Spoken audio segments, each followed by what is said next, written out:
This new U.S. trade policy has several motivations: to raise tariff revenues, to protect strategic industries, to encourage foreign investment in the United States, and to change trade and non-trade policy in U.S. partners. At first glance, it was just a film festival. Red carpets, applause, the glare of spotlights. But that evening, the stage in Toronto turned into a geopolitical arena. A phrase was uttered that instantly became a symbol of resistance: "Don't push Canadians too far." The audience laughed, but behind the joke lay a calculated move. Humor became a weapon. Words spoken in jest turned into a challenge to the White House and Donald Trump personally.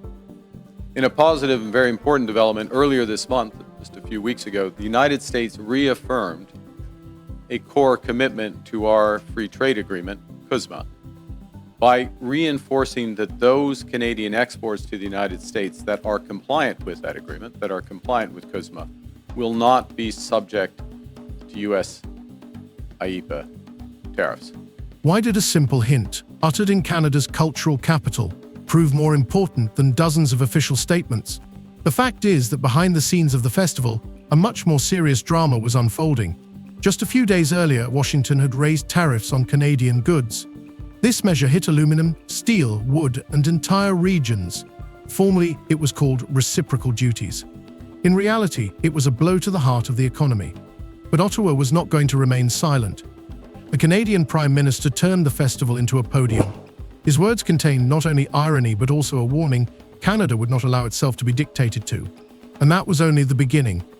A few hours after his resounding statement, concrete steps followed: support for small and medium-sized companies, new trade channels to Europe and Asia, and plans for accelerated infrastructure construction. As a result of these developments, the breadth and the depth of the changes in U.S. trade policy have become more fully apparent. While Washington relied on pressure and drastic measures, Canada chose a strategy of endurance. Not only numbers and percentages came into play, but also national identity. Each new tariff became not just an economic dispute, but a question of sovereignty.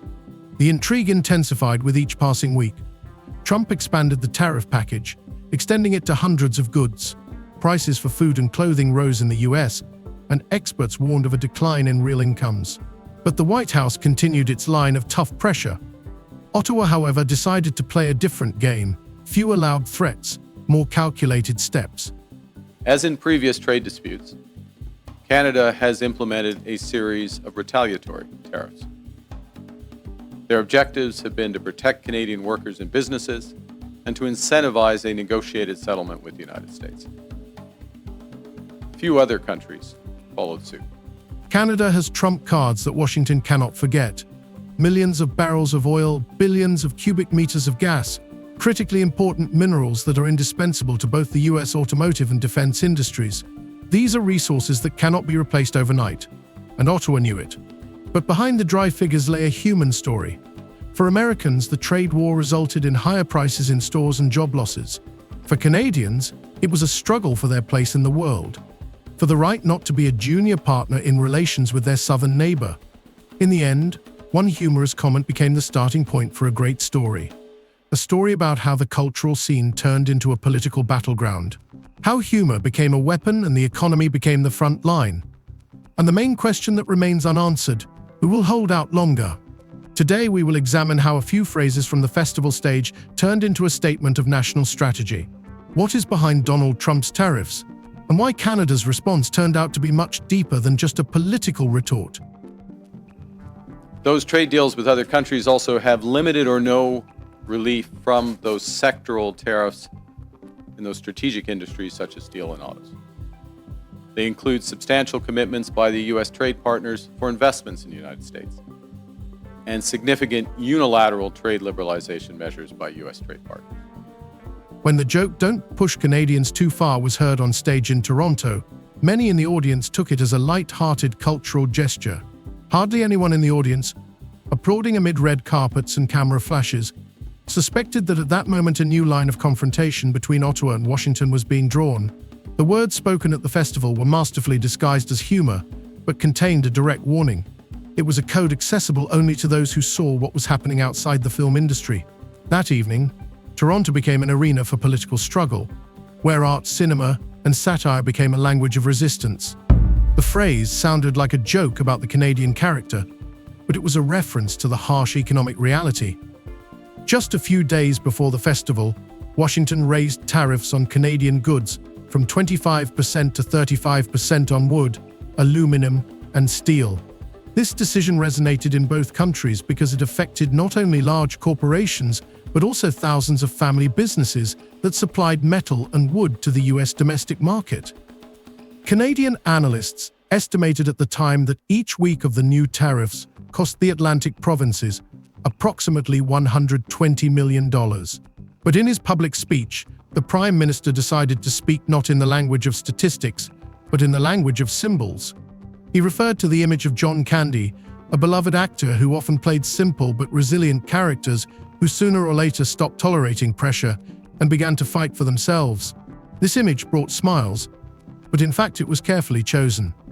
A few hours before the speech, advisors discussed behind the scenes at the festival how exactly to formulate a signal to Washington.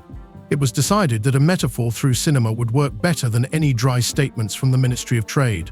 The audience got a show, the journalists got a bright headline, and the White House got an unambiguous message. Those were quickly followed by reciprocal tariffs on every U.S. trade partner and very high sectoral tariffs applied globally on strategic industries, including steel, aluminum, autos, and copper. But the real power of this line lay in the fact that it did not remain an isolated phrase. Immediately after the festival, local and international media began discussing whether Canada was really ready to move from words to action. And within a few days, it became clear that this was not just a theatrical effect. Ottawa announced the launch of an $80 million regional business support program. The money was directed to help companies in the Atlantic provinces reorient themselves to new markets, primarily Europe and Asia. Support was given to projects to build warehouse complexes in the ports of Halifax and St. John's, as well as research into opportunities for exporting maple syrup and seafood to South Korea. In fact, this was the first step in a strategy that would later be called Canadian resilience. The idea was not to respond to every move Trump made, but to prepare for the long game. The Prime Minister understood that the White House was betting on pressure and quick results.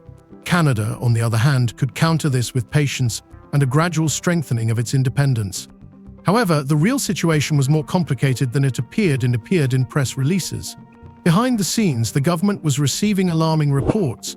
Aluminum profile production facilities in Ontario were idle, and farmers in Quebec were losing contracts to supply dairy products to the US.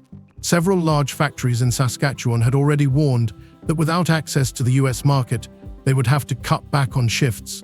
In these circumstances, the words from the festival stage took on additional weight. They became a promise that Canada would not give in at the first blow.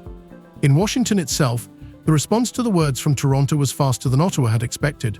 American television channels picked up on the joke, but interpreted it as a sign of weakness.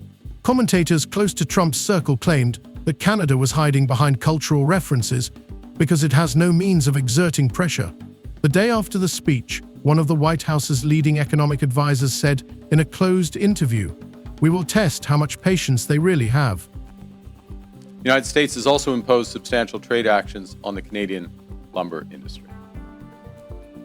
Now, in recent weeks, the United States has agreed a series of trade deals with a variety of countries.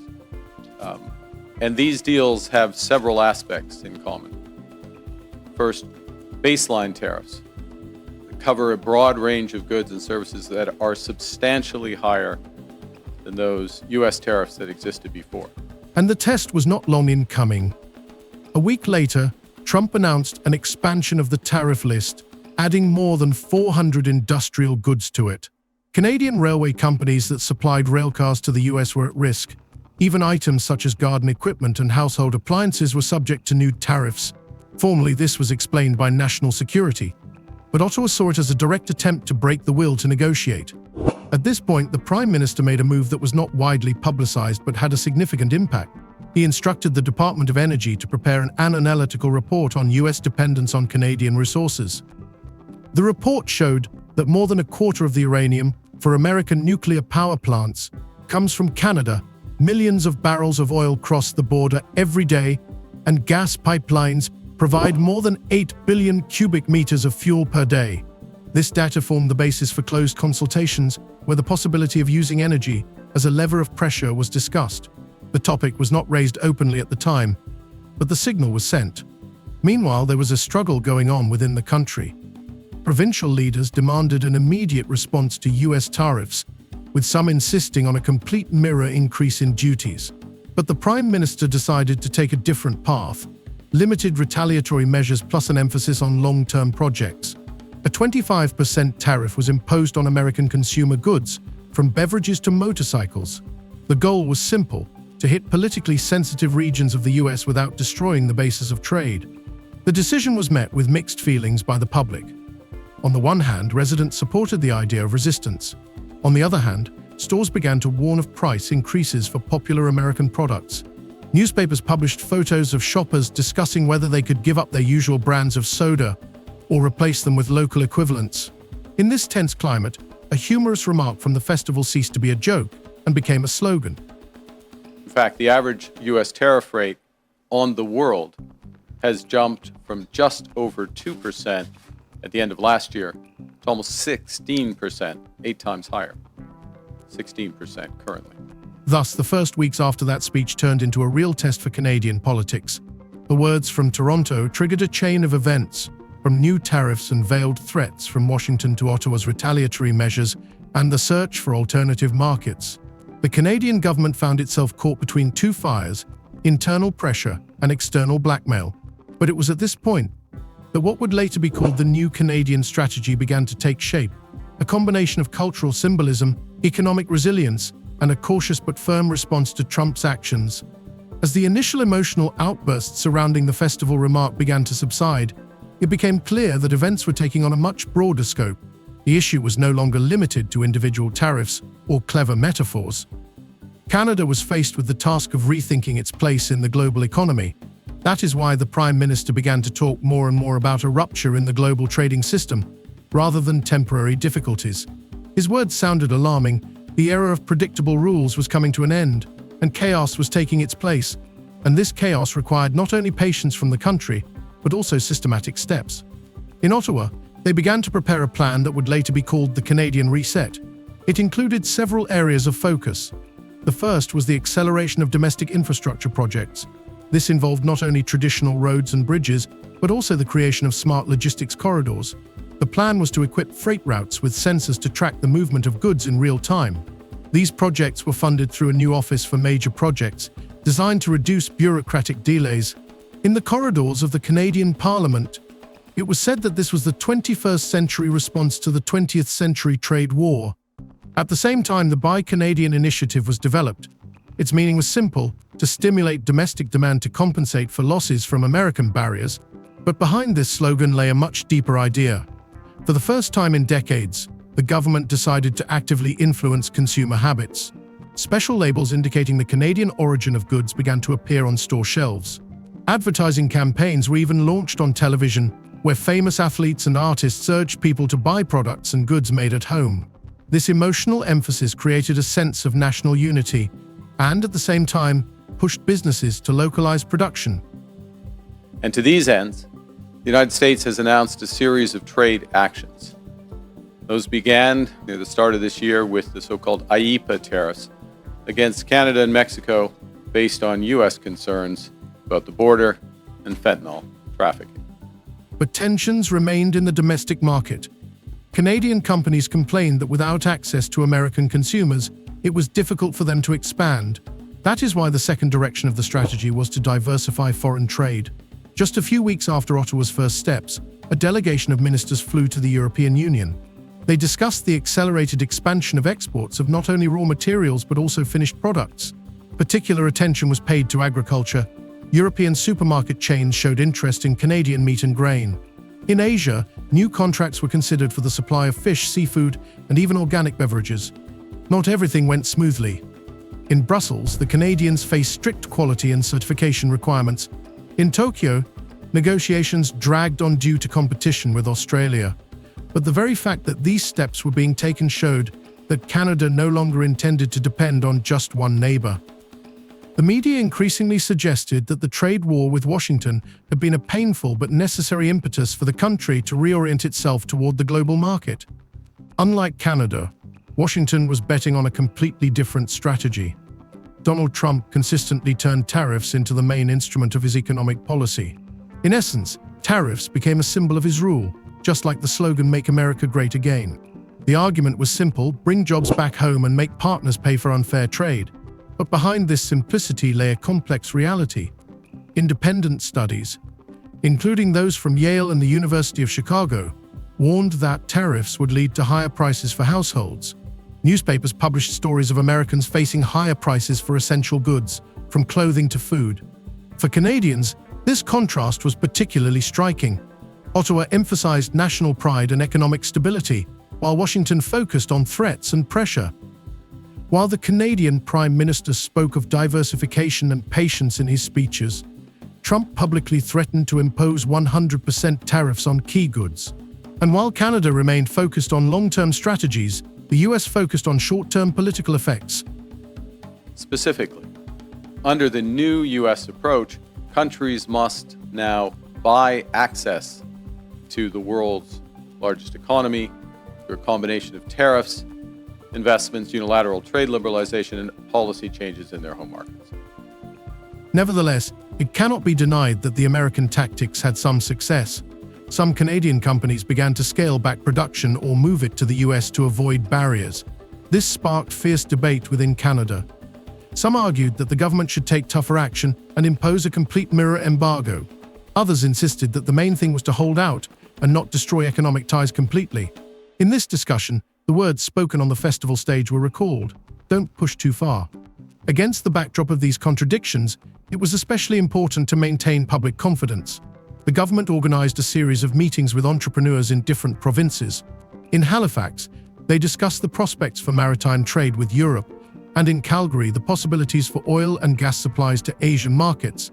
Vancouver hosted a forum on high-tech startups, where the Prime Minister stated that Canada's future lies not only in resources, but also in innovation. Some of these meetings were symbolic in nature, but they helped create an image of a government that is in control and thinking about the future, rather than just reacting to current crises. Meanwhile, US trade policy was increasingly hitting its own citizens. American retailers warned of rising prices for clothing and electronics. Walmart and other chains began to hint at the inevitability of price increases, while smaller stores spoke of the risk of bankruptcy. Paradoxically, it was the Canadian media that was the first to report on these consequences in detail, showing its citizens that strategic patience pays off. The Ottawa Citizen published articles with headlines such as "Trump's tariffs hit American consumers harder than Canadians." This media effect worked to strengthen public morale. Energy played a special role.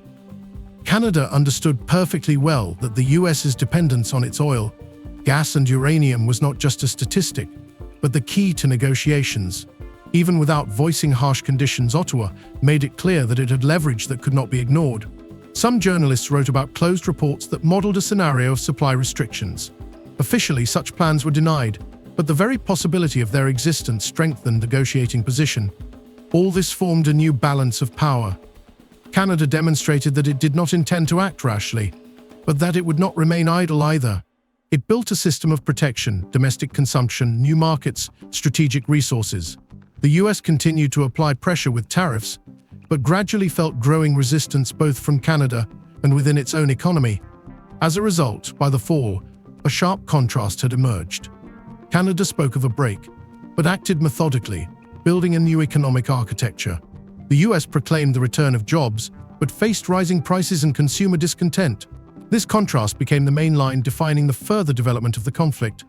When a telephone conversation between the Canadian Prime Minister and Donald Trump finally took place after weeks of silence, both sides tried to present it differently. Ottawa emphasized that the dialogue was substantive and productive, while the White House remained silent. This dissonance itself became a symbol of the asymmetry of the relationship. For Canada, the call was a step toward easing tensions, while for the US, it was just another technical episode in a chain of pressure. But it was moments like these that showed that the negotiations were no longer equal talks between allies. They had turned into a chess game in which Washington tested the strength of every decision made by Ottawa. The agenda quickly went beyond tariffs on metal or wood. At stake was the USMCA agreement itself, which protects the vast majority of North American trade from tariffs. Washington hinted that it was prepared to keep the threat of revising the agreement on the table, while Ottawa insisted that the agreement should remain the basis for stability. A paradox arose. Both sides spoke publicly about cooperation, but in fact were preparing for a protracted confrontation.